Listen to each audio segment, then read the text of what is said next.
Hi everyone. Yesterday we discussed determinants and some problems on determinants there. Then we are going to be read about its minors and cofactors there. Now today we are here with next topic, properties of determinant. Some problems we are determinants based on expanding way. We can expand it on the respective rows, any rows or any columns there. But sometimes some problems are based on that we have did not expand it.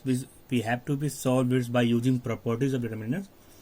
Then we are going to be know that what is the properties of determinant. Then our first property is that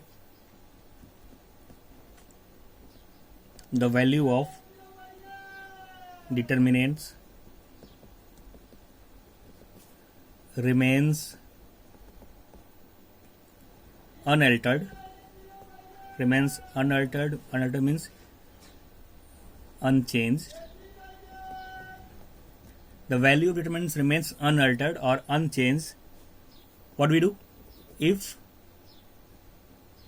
the rows are changed into columns and columns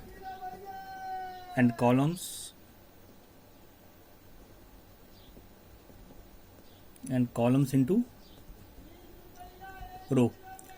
Our first property is that the value of determinants remains unaltered or unchanged if the rows are changed into columns and columns into rows. For example, just suppose we have determinants A1, B1, C1, A2, B2, C2, A3, B3, C3. The value of data is what? Delta is value there, and this delta is remains unchanged or unaltered. If we are going to be changing the row into column or column into rows, just like we are going to find out transpose of matrices there. Then our new delta, the delta prime, when we are going to change its A1, B1, C1, this row change into column, A2, B2, C2, A3, B3, C3. Then our delta is equal to delta prime is equal to our delta. The values remains unaltered, unchanged. Our second property is that if any two rows or column, if any two rows or columns of determinants are interchanged. This is our second property. If any two rows or two columns of determinants are interchanged, we are going to interchange any two rows or columns, then the determinants, write down only that, then that retains its absolute values, but there is changes in sign. What is the meaning of this property? If any two rows or columns of determinants are interchanged, when we are going to taking two rows, we are going to change R1 into R2 or R2 into R1, or we are going to change in there is C1 into C2 or C2 into C1, then the value of determinants, the absolute values is its retains is absolute value. Just suppose we are going to solve it, we get 8 there, then we get 8 on there again when we are going to interchange rows or column, but sign is changed. If in the first case here, just suppose we are getting after solving it, we get 8 here, but when you are going to change any two rows or any two columns, after solving it we get change in sign, we get -8 there. This is our second property is that. Our second property is that when we are going to change any two rows or columns of determinants are interchanged, the data retained its absolute values, but there is change in its sign. Positive turns to negative, negative turns to positive there. Now our third property is that if any two rows or columns are identical, if in our determinants, if any two rows or columns are identical, the value of determinant is 0. This is our third property. If any two rows or columns are identical, the value of determinant is 0. That is, what we want to say, that if we have delta is like that, determinant is like that, a1, a2, a3, again a1, a2, a3, b1, b2, b3. What we see that this is our c1, this is our c2. Our c1, c2 are identical, a1, a1, a2, a2, a3, a3. Then the value that is vanishes, that means delta is equal to 0. When any two rows or columns are identical, the value determinant is our 0. This is our third property. Our fourth property is that if all the elements of one row, or we take of one column,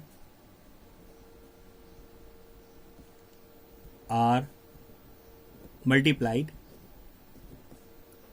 all the elements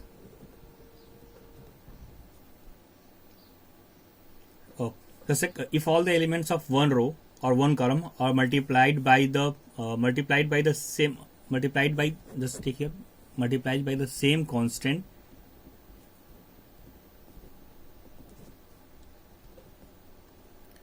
if you are going to take all the elements of one row or one column are multiplied by the same constant, it's the constant may be a non-zero number, then what will happen?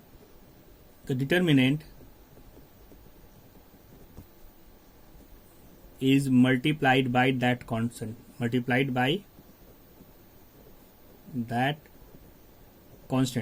This is our fourth property.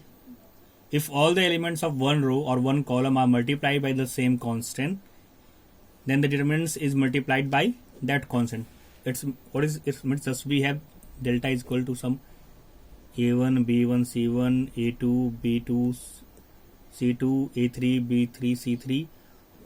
I am going to be multiplied column 1 by some k. When we are going to multiply this column by some k, then our new delta is what? K a1, k a2, k a3, b1, b2, b3, c1, c2, c3.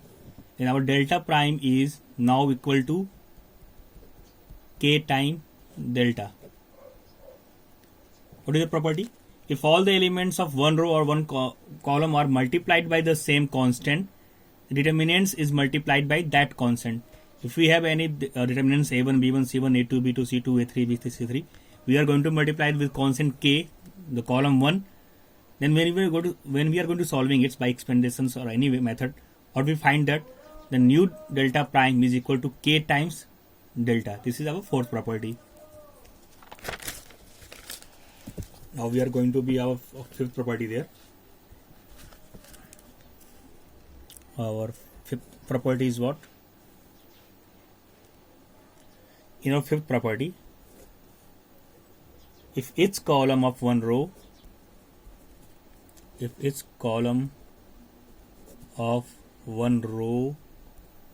or column, if each element of one row or one column be the sum of two numbers, then the determinant can be expressed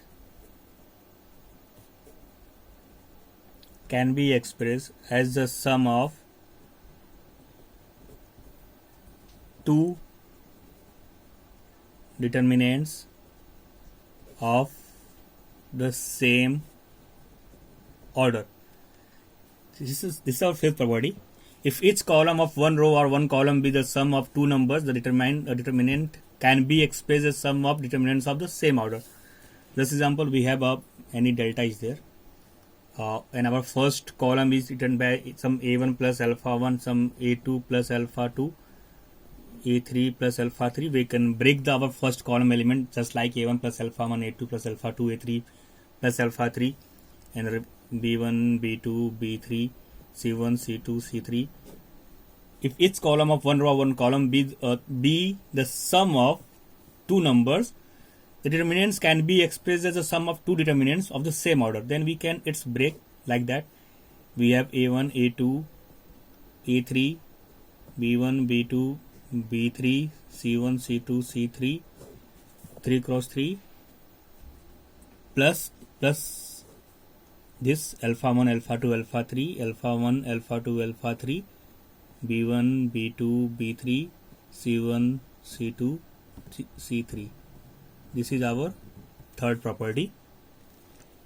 If each column of one row or column be the sum of two numbers, then the determinants can be expressed as a sum of two determinants of the same order. This is our fifth property.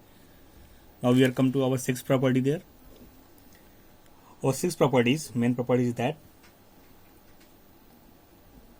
if equimultiple of all elements of a row or column are added to corresponding elements of any other row or column, the determinants remains unaltered, means unchanged. Our sixth point is what? If equimultiple of all elements of a row or column are added to corresponding elements of any other row or column, the determinants remains unaltered. What is the meaning is that, just suppose we have some delta is A1, B1, C1, A2, B2, C2, A3, B3, C3. What do we want to be tell that? Just suppose we want to multiply the A1, A2. Just suppose we are going to multiply column 2 by some scalar value m and column by some scalar value n. Then we are going to be added with this this column 1, this both. Then the value of date remains unaltered. What do you want to say that? This is always equal to A1 plus MB1 plus NC1, A2 plus MB2 plus NC2, A3 plus MB3 plus NC3, B1, B2, B3, C1, C2, C3. What the value we are get expanding this? When we are going to expand this, multiply with some scalar m or n, the values of determinants remains unaltered. When we are going to expand it, we get the same value when we are going to expand this. What is our sixth property is that? If equimultiple of all elements of a rows or columns are added to corresponding elements of any other row or column, the determinants remains unaltered. What do we do that? We have that A1, B1, C1, A2, B2, C2, A3, B3. What we are going to, when we are going to multiply some scalar m, column 2 by some m and column 3 by some n, and then add it to our column 1, the date values remains unaltered. These are the properties of our determinants. There are also some properties. These are main properties that there. If we consider some other books, there are get one or two more properties there in side books. But these are our main properties. These are the main 6 properties what we discussed today. And then next day tomorrow we are going to do problems on the basis of properties of determinants.